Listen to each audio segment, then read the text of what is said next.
सागर पहाड़ों से विशाल है तेरा प्रेम मेरे प्रति। मैं अपने दिल खोले यहाँ पाने खड़ा हूँ चंगाई। सच्चाई जान कर खुश हूँ, हर रोज मैं हाथ उठाता हूँ और गाऊँ मैं सदा तेरे प्यार के गीत। तुम्हारे गाँव करे सनी सा सनी सा सनी सा सनी सा सनी सा रे। तुम्हारे गाँव करे सनी सा सनी सा सनी सा सनी सा पा परे सा। तुम्हारे गाँव करे सनी सा सनी सा सनी सा सनी सा सनी सा रे। तुम्हारे गाँव करे सनी सा सनी सा सनी सा सनी सा पा परे सा। सागर पहाड़ों से विशाल है तेरा प्रेम मेरे प्रति। मैं अपने दिल खोले यहाँ पाने खड़ा हूँ चंगाई। सच्चाई जान कर खुश हूँ, हर रोज मैं हाथ उठाता हूँ और गाऊँ मैं सदा तेरे प्यार के गीत। तेरे प्यार के गीत मैं गाऊँ, तेरे प्यार के गीत मैं गाऊँ।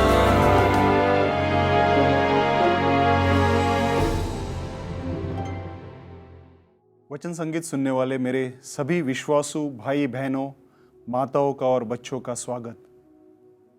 आज फिर से आपका एक बार इस वचन संगीत कार्यक्रम के द्वारा हम जब यीशु का वचन सुनने वाले हैं, आइए हम प्रार्थना करते हैं कि यीशु का वचन हमें कुछ यीशु के राज्य के बारे में, यीशु के लोगों के बारे में हमें बताए और उसका वचन हमारे जीवन में, हमारे हृदय में और हमारे बच्चों के जीवन में एक फल उत्पन्न करे।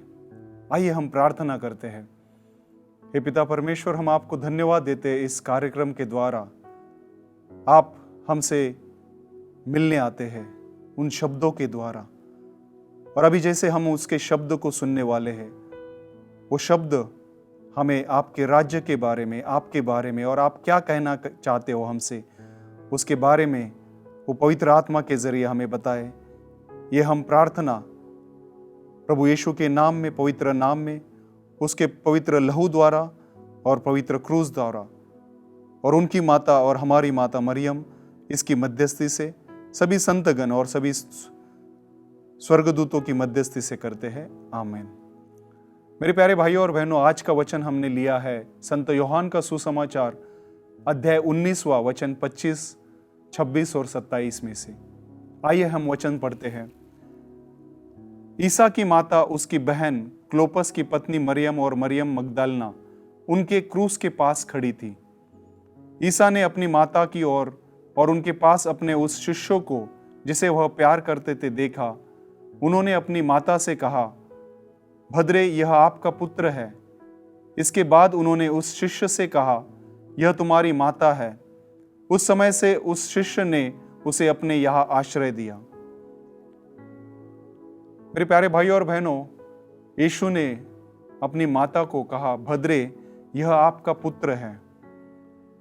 यही नारी जो काना शहर में जब विवाह हो रहा था, वो वहां पे उपस्थित थी। हम देखते हैं संत यूहन्ना का सुसमाचार अध्याय 2 वचन 1 से आगे। तीसरे दिन गलीलियों के काना में एक विवाह था। ईसा की माता वही थी। ईसा और उनके शिष्य भी विवाह में निमंत्रित थे।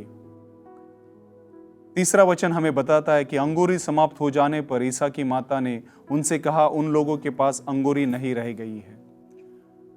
मेरे प्यारे भाइयों और बहनों, बाइबल हमें बताता है कि ईसा की माता मरियम वहां पे उपस्थित थी। यीशु भी वहां पे थे, यीशु के शिष्य भी वहां पे थे। पर किसी की नजर में यह नहीं आया कि उस घर की अंगूरी खत्म होने लगी है या खत्म हो गई है। सबसे पहले माता मरियम की नजर में उन्हें पता चला कि इस घर की अंगूरी खत्म हो गई है। मेरे प्यारे भाइयों और बहनों, मैं आपको बता दूं, अंगूरी खत्म होना मतलब उस परिवार की इज्जत खत्म होना, उस परिवार के ऊपर अपमानित होने का समय आना, उस परिवार के ऊपर परेशानी का समय आना। अगर हम इस जमाने के बारे में बात करते तो अगर हम किसी विवाह में जाते हैं और वहां पे खाना खत्म हो जाता है, तो लोग आपस में बात करने लगते हैं कि इसकी इतनी हैसियत नहीं कि लोगों को खाना खिला दे, इसने क्यों इतना बड़ा विवाह रखा। इसका मतलब है कि उस परिवार के ऊपर परेशानी, अपमानित होने का समय आ गया था।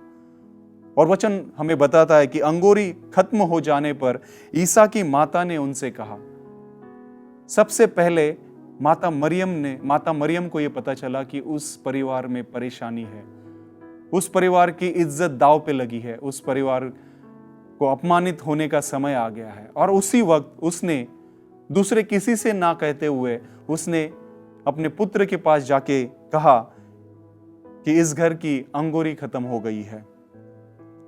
मेरे प्यारे भाइयों और बहनों और सभी विश्वासु लोगों और बच्चों, हमारे जीवन में भी बहुत सारे ऐसे कठिन समय आता है जहां पे हमें अपमानित होने का समय आता है, या फिर हमारे जीवन में बहुत सारी परेशानी आती है, या हम किसी बीमारी से पीड़ित हो जाते हैं। जैसे बाइबल हमें बताता है कि सबसे पहले माता मरियम की नजर में आया, उसी तरह आज भी उस माता मरियम की नजर में सबसे पहले हमें परेशानी उसे पता चलती है। उसे पता है कि क्या हमारे जीवन में हो रहा है, क्योंकि हमें वचन बताता है, जैसे हमने संत यूहन्ना के सुसमाचार में अध्याय 19 में वचन 26 में ईसा ने अपनी माता की ओर देखा और उनके पास अपने उन शिष्यों की तरफ भी देखा जिसे वह प्यार करते थे, और अपनी माता से कहा, भद्रे, यह आपका पुत्र है। उस यीशु ने हम सबको, उनके शिष्यों को, माता मरियम को उनकी माता बनाया, और उन्हीं के द्वारा हम सभी के माता मरियम को हमारे सबकी माता बनाई। और इसीलिए उस माता मरियम को सबसे पहले पता चलता है कि हमारे जीवन में क्या हो रहा है। वो आज भी उस क्रूस के वहां खड़ी होकर उस अपने पुत्र से, जिस तरह उसने काना शहर में विवाह में उसने विनती की थी, मध्यस्थी की थी उस घर के लिए कि उस घर की अंगूरी खत्म हो गई है, पर यीशु का जवाब एक था कि भद्रे, तुम्हें इससे क्या, अभी तक मेरा समय नहीं आया। यहां पे हमारे मन में बहुत सारे विचार आते हैं कि यीशु ने ऐसे क्यों कहा, अपनी मां को एक नारी के रूप में क्यों पुकारा, भद्रे क्यों कहा, इंग्लिश में वुमन। अगर हम इसको उत्पत्ति के ग्रंथ में अध्याय 3 की प्रकाश में, अध्याय 3 वचन संख्या 15 और 16 के प्रकाश में अगर देखते हैं, तो पिता परमेश्वर ने जब उस नारी को बनाया था, उसने भी उससे यही कहा था। अध्याय 3 वचन 15 और 16, मैं तेरे और स्त्री के बीच में तेरे वंश और उसके वंश में शत्रुता उत्पन्न करूंगा, वह तेरा सिर कुचल देगा और तू उसकी एड़ी काटेगा। पिता परमेश्वर ने उस सांप से, उस शैतान से कहा था, मैं तेरे और स्त्री के बीच में तेरे वंश और उसके वंश में शत्रुता उत्पन्न करूंगा, वह तेरा सिर कुचल देगा और तू उसकी एड़ी काटेगा। 16वां वचन कहता है, उसने स्त्री से यह कहा। यही वचन हमें बताता है कि यीशु ने उस स्त्री से, उस नारी से, उस भद्रे से कहा कि तुम्हें इससे क्या, मेरा समय अभी नहीं आया। संत यूहन्ना के सुसमाचार में अध्याय 13, यीशु जानते थे कि उनका समय कब आने वाला है। अध्याय 13 हमें बताता है, पास्का पर्व का पूर्व दिन था। ईसा जानते थे कि मेरी घड़ी आ गई है। ईसा जानते थे कि उनका समय आ गया है और मुझे यह संसार छोड़कर पिता के पास जाना है। वे अपनों को, जो इस संसार में थे, जो उनके शिष्य, जो हम लोग हैं, प्यार करते आए थे और अब अपने प्रेम का सबसे बड़ा प्रमाण देने वाले थे। मेरे प्यारे भाइयों और बहनों, ईसा जानते हैं कि हमारे जीवन में कब उनका समय, कब उन्हें क्या करना चाहिए, पर फिर भी वो अपने माँ का कहना मानते हैं, अपनी माँ का मध्यस्थी के लिए इंतजार करते, क्योंकि उनको पता है कि कब अच्छा उनका सही समय आने वाला है। और वो अपने प्रेम का उस समय आने के बाद, वो जो हमसे प्यार करते हैं, प्रेम करते हैं, वो अपने प्रेम का सबसे बड़ा प्रमाण देने वाले थे। आज भी वही वो प्रमाण हर दिन हमारे जीवन में देते कि वो हमसे प्रेम करते, हमारे पापी होने के बावजूद भी वो हमसे प्रेम करते हैं।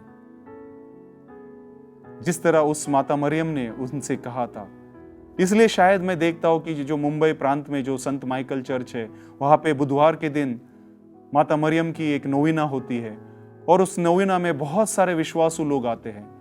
हम देखते हैं बहुत सारे दूसरे धर्म के लोग आते हैं और वो विश्वास से उस माता मरियम से विनती करते हैं, मध्यस्थी करते हैं। और हम देखते हैं कि वो माता मरियम उन सब की विनतियों को, प्रार्थनाओं को इकट्ठा करती है और अपने पुत्र के पास जाके कहती है कि इनके जीवन में परेशानी है, इनके जीवन में अपमानित होने का समय आ गया है, तुम कुछ करो। और जैसे ईसा जानते हैं कि उनका समय कभी आने वाला है, जैसे संत यूहन्ना का सुसमाचार अध्याय 13 हमें बताता है, ईसा जानते थे कि मेरी घड़ी आ गई है और मुझे यह संसार छोड़कर पिता के पास जाना है। वो पिता के पास इसलिए गए कि वो निरंतर हमारे लिए मध्यस्थी करते रहे। और उन्होंने, जब उनका समय आ गया था इस संसार को छोड़ के जाने का, उसी वक्त, उसी समय उन्होंने अपनी माँ को हम सब की माँ बनाई। उनके माँ को उन्होंने एक कार्य दिया, उन शिष्यों की माता बनने का, उन शिष्यों को सहारा देने का, उन शिष्यों को जब वो पीड़ा में, जब वो संकट में जब हो गए, उनके साथ वो मध्यस्थी करने के लिए उन्हें वो एक कार्य दिया।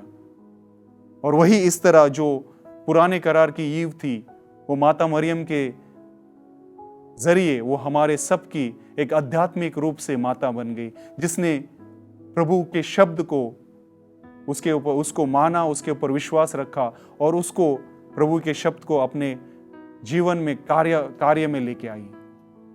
आइए हम उस माता मरियम से फिर से मध्यस्थी करने के लिए कहते हैं। जैसे वो स्वर्गदूत गब्रियल उसके सामने आकर, उस माता मरियम के सामने आकर उसने झुककर उसे कहा, प्रणाम मरिया, कृपा पूर्ण, प्रभु तेरे साथ है। और माता मरियम उस पवित्र आत्मा से प्रेरित होके अपनी बहन एलिजाबेथ के पास चली गई और एलिजाबेथ ने उसे दूर से देखकर उसे कहा, धन्य तू स्त्रियों में और धन्य तेरे गर्भ का फल यीशु। वो पवित्र आत्मा के जरिए वो दोनों भर गए थे। और उसी वक्त एलिजाबेथ के कोख का लड़का उछलने लगा।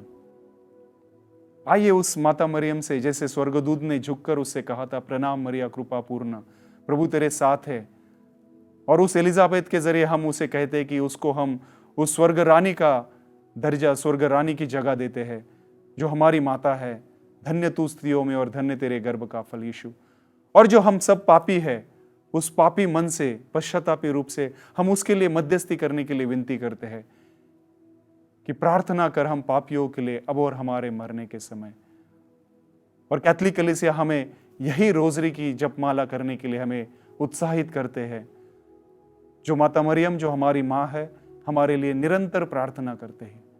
आइए इस रोजरी के जरिए, इस जपमाला के जरिए हम उस माता मरियम के पास हम मध्यस्थी की याचना करें, उसे हमारे लिए प्रार्थना करने के लिए हम विनती करें।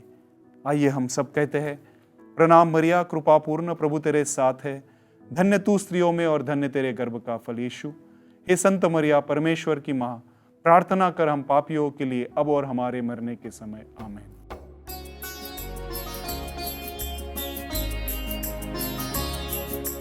ओ माँ मेरी माता, मेरे यीशु की माता, ओ माँ मेरी माता, मुझे यीशु ने दिया माँ।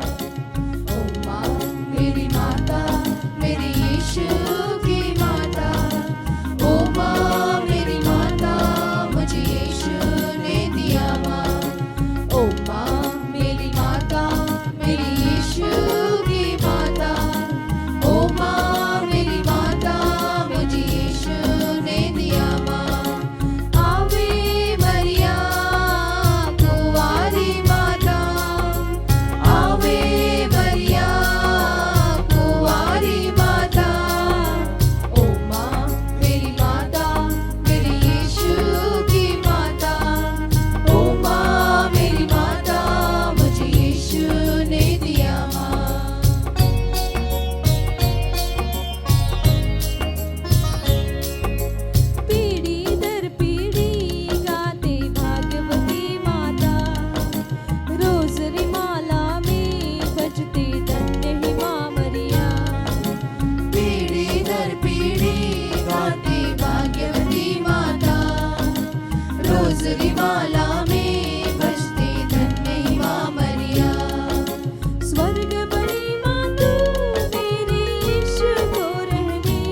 मेरी माँ तू मेरे यीशु को रहने।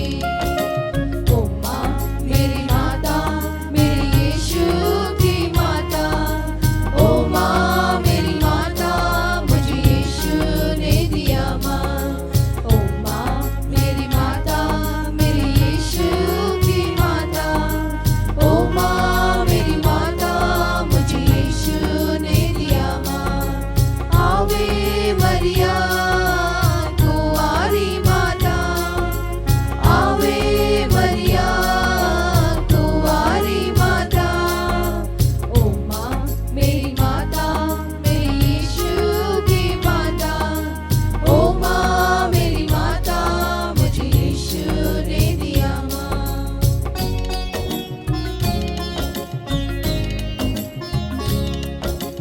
आस भरे दिल में मेरी आशा बनकर तू, प्यार भरे दिल में तू मुझे अपना दी माता।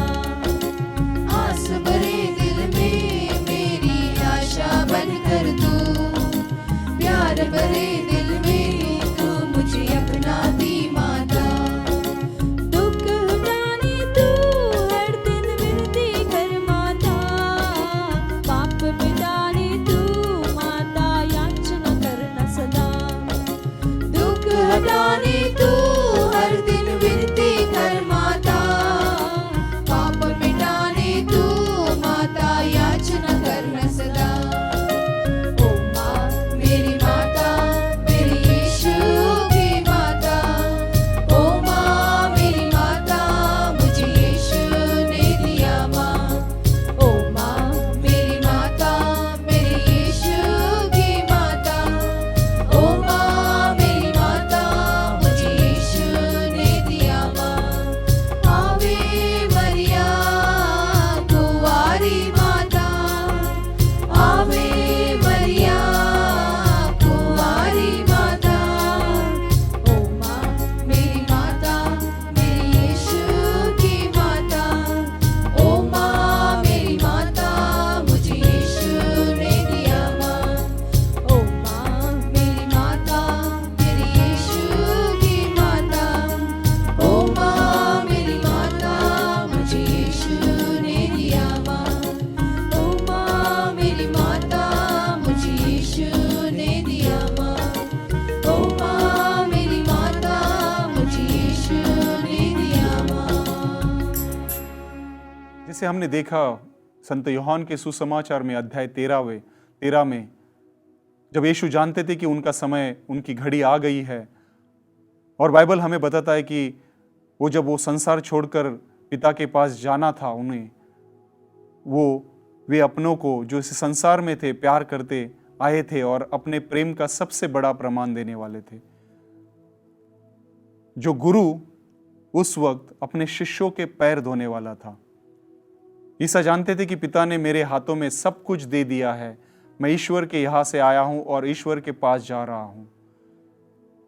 ये गुरु होकर भी, ईश्वर होकर भी वो अपने शिष्यों के पैर धोने वाला था। उन्होंने भोजन से वचन संख्या 4 हमें बताती है कि उन्होंने भोजन पर से उठकर अपने कपड़े उतारे और कमर में अंगोछा बांध लिया।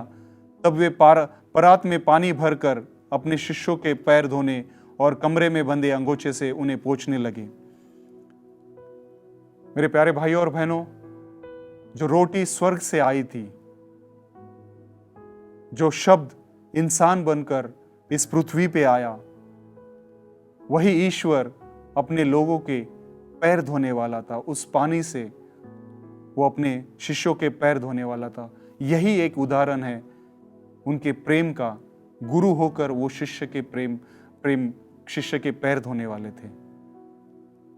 हम बहुत बार समझ नहीं सकते कि हमें क्या करना है, क्या कार्य हमें यीशु ने दिया है। जैसे यीशु कहते कि जैसे मैं तुम्हारे लिए, या जैसे मैं तुम्हारे पैर धो रहा हूं, वैसे ही तुम्हें अपने भाई बहनों के पैर धोने हैं। हम उनके वचनों को नहीं समझते, हम उनके यीशु हमसे क्या कहना चाहते हम नहीं समझते, और हम पतरस की तरह बहुत कुछ मांगते। अगर आप ये करने वाले तो ये भी करो। जैसे पतरस ने कहा था कि अगर आप अगर आप मेरे पैर धोने वाले हो तो मेरे पूरे शरीर को आप धो दीजिए। पर यीशु ने कहा, जो स्नान कर चुका है उसे पैर के सिवा और कुछ धोने की जरूरत नहीं, वह पूर्ण रूप से शुद्ध है। यीशु हम सब से यही कह रहे हैं कि हम पूर्ण रूप से शुद्ध है, क्योंकि उसकी आत्मा हम में है। उसने हमें चुना है, वो हमारे पैर हर दिन धोता है। वो हमारे पैर उसके लहू से, जो उसके छाती से जो लहू बहा था और लहू के बाद जो पानी बहा था, उससे वो हमारे शरीर को, हमारे पैरों को धोता है। और यीशु जानते हैं कि हम उसके साथ विश्वासघात करेंगे, जैसे जूदस ने उनके साथ विश्वासघात किया था।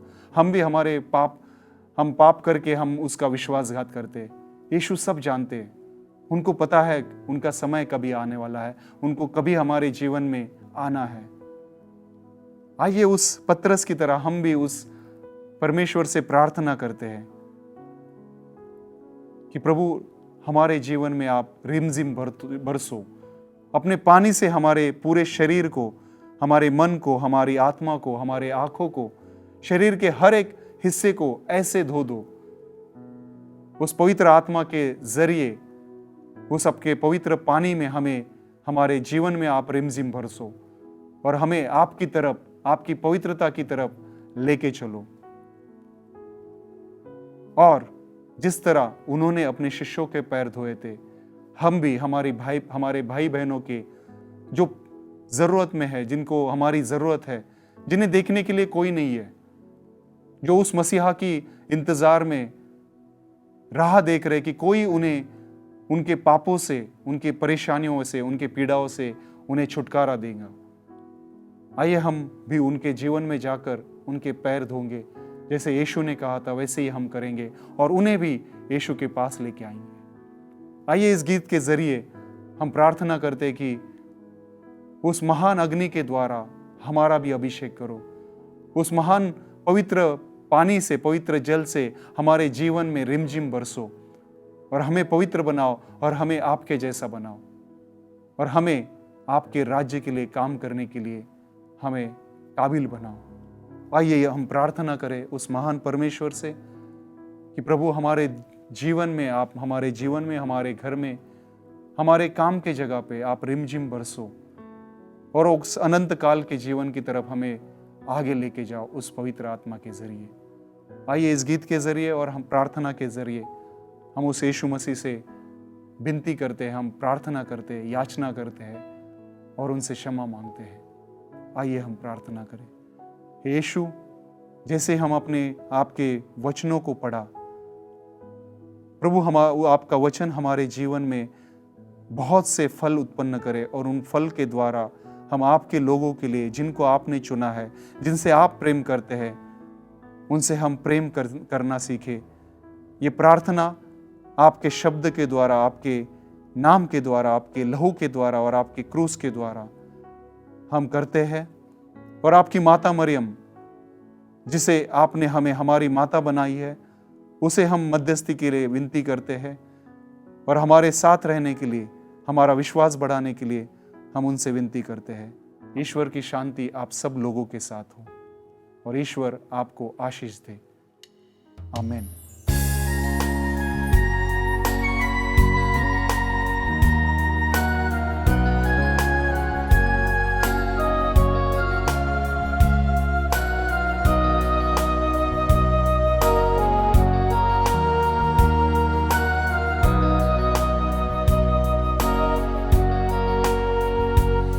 दिव्य संस्कार से झुके मन को मेरे, आके जीवन में तुम बस जाओ।